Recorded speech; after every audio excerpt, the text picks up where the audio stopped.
Gerard, it's such a pleasure to meet you. How are you today? I'm very well. How are you?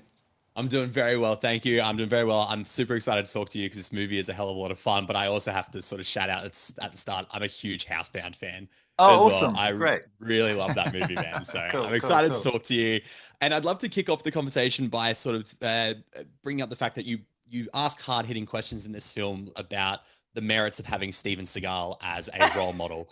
And I just don't think enough people are talking about it. But what it did make me curious about is what was the choices behind bringing Aikido into M3GAN and Katie's form of self-defense? What was the choice behind having that one there for that?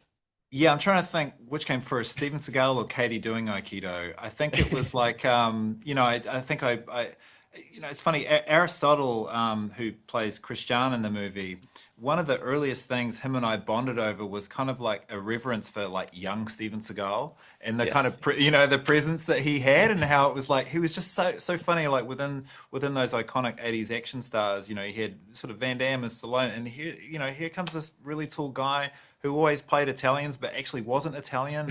But he had this crazy, strange, like brutal style of martial arts. And then I think it was out of that. I think it was out of those conversations that I started to think, oh well, it would make sense that Gemma's trying to give Katie hobbies and things to keep her away from screens, and she ends up, doing like one of the most peaceful martial arts in existence that has the most volatile, controversial spokesperson. As is, so yeah, that's I think that's where it came from. And then when we started incorporating those, it as a runner into the movie, it was just like it was so funny because there were so many of us that were kind of giggling with delight about it, but we were never quite sure how this was going to go over with people. But so far, so good. So far so good, and it's funny. The line is great, but I also love how you do incorporate it into, especially towards the end, the hand-to-hand combat scenes. And the thing that I truly love about that is the way you sort of move the camera in a robotic like fashion when M3GAN and when Amelia are fighting as well. I'm Mm-mm. curious to know how early that sort of visual language comes into the process for you. Is that something you're burning into the script, or are you, as you're working with your cinematographer and creating the action, is that something that sort of develops through production? Well, it might interest you to know that one of the first things I wanted to get into in the movie business was stunt work. And I actually traveled to the Gold Coast to join the Gold Coast Stunt Academy. Yeah. But I only had $2,000 in my pocket and ran out of money before it was time to join the academy. So I had to move to Ipswich and work for Australian Meat Holdings for 8 months.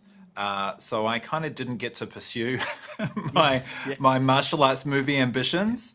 Yeah. But that's where it kind of like came from for me. My Right. first sort of cinematic touchstones were martial arts movies.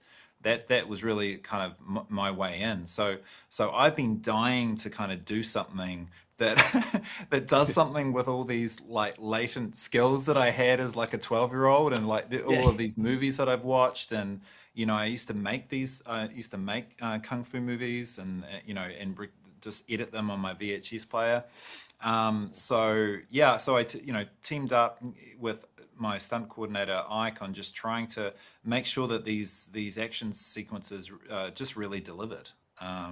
So yeah, it was very important. The only bummer is when Megan goes to do Aikido in the same way Steven Seagal does, she doesn't have the height to do the big sort of The clothesline maneuvers.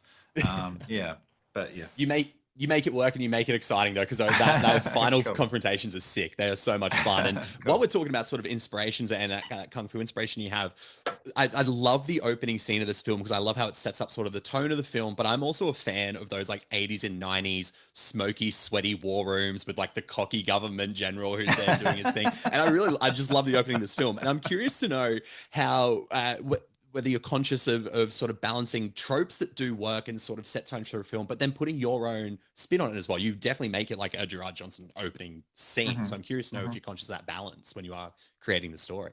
Yeah, it's about like whenever you're segueing into different genres, um, sometimes for satirical purposes, it's about like having absolute reverence for those genres and doing it to the best of your ability. And so I remember with that scene, like I was watching a lot of Goldeneye, by another New Zealand director, Martin Campbell, who Martin I just Campbell, think is yeah. amazing, such an expert craftsman. So I was watching a lot of that, and a lot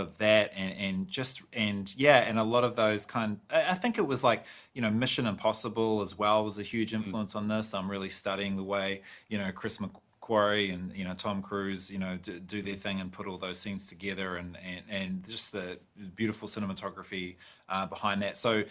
I'm a real student of genre, and this film was so fun to be able to like have so many of those genres in one movie. Like I remember, you know, we did that whole opening scene with Amelia like a week into shooting, and so we started the shoot with this kind of like cozy little intimate bedroom scene with Gemma and Katie, and that was really hard, and we were like, Jesus Christ, how are we going to do this scene in a week's time? We were in this underground silo with gunfights and explosions and stuff, and mercenaries.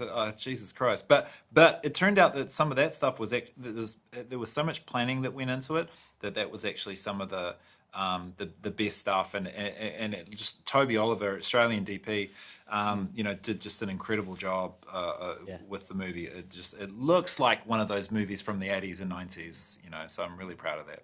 It looks like it, and the tone matches it as well. I think that's why it's just so fun because it has this nostalgic throwback, but you have this obviously contemporary take on it as well. And I don't know if you can tell behind me, I'm obviously a big Mission Yeah, Impossible absolutely. fan Yeah, man, me too. Me as too. well. So I see those Macquarie influences there. Obviously, being Australian and you being from New Zealand, I think fans from those countries and fans of Flight of the Conchords are going to love the fact that Jermaine Clement's in this film, and he is so damn funny in that. When did he? I'm just curious to know when did he come on board and what made him perfect for that? Which sounds like sort of a redundant question. Of course, he's perfect for that role, but what for you made him perfect for his role? I mean, he's just such an incredible talent, and he's like he's such an unassuming personality. He's one of the nicest people you'll ever meet. And he when Housebound came out, he reached out, and it was so nice of him to do that. Like he didn't have to, but almost like just as a fellow, countryman in the creative arts, he just wanted to let me know that he'd seen it and thought it was really cool. And we sort of started a little bit of an email correspondence after that, and we were like looking for something to do together. And yeah, when I came up with this character of Alton Appleton, it felt like it was the perfect opportunity to work with him, and I was just so stoked when he agreed to do it. And he brings so much to it. And he improvises a lot, and so many of those lines are just straight from his brain. So it was a joy. He's a genius when he does stand up in that chair initially, and just his physical comedy of doing that is like he's an ingenious up in the brain as well, but his physical comedy is Yeah, unreal. absolutely. Yeah, he's one of a kind.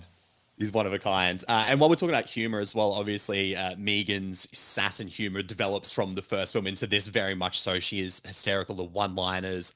She's just got this like litany of hilarious one-liners.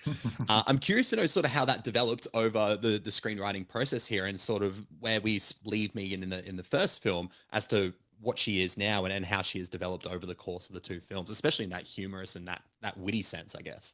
Yeah, I mean, she was we got to see a little bit of it in Megan One, but certainly when she really came into her own, it just felt like yeah, she's just so acid tongued and so sharp.